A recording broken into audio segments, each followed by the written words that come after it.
ఒక చిన్న మంచి మాట, కొన్ని వర్డ్స్ సేమ్ నెంబర్ ఆఫ్ లెటర్స్తో ఉంటాయి కానీ మీనింగ్ క్వైట్ డిఫరెంట్గా ఉంటుంది. హేట్ అనే వర్డ్ తీసుకుంటే 4 letters, లవ్ కూడా 4 letters. ఎనిమీస్ 7 letters, ఫ్రెండ్స్ కూడా 7 letters. And lying 5 letters, truth కూడా 5 letters. క్రై అనే వర్డ్ 3 letters, జాయ్ కూడా 3 letters. అంటే మనకి సిమిలర్గా కొన్ని కనిపిస్తున్నాయి. ఫస్ట్ తీసుకున్నవన్నీ నెగిటివ్ వర్డ్స్, సెకండ్ తీసుకున్నవన్నీ పాజిటివ్ వర్డ్స్.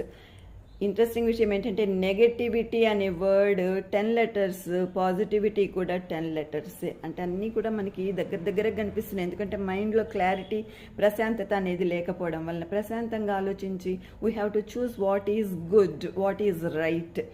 ఇంట్రెస్టింగ్ విషయం ఏంటంటే వరీ అనే వర్డ్ 5 letters, హ్యాపీ అనే వర్డ్ కూడా 5 letters.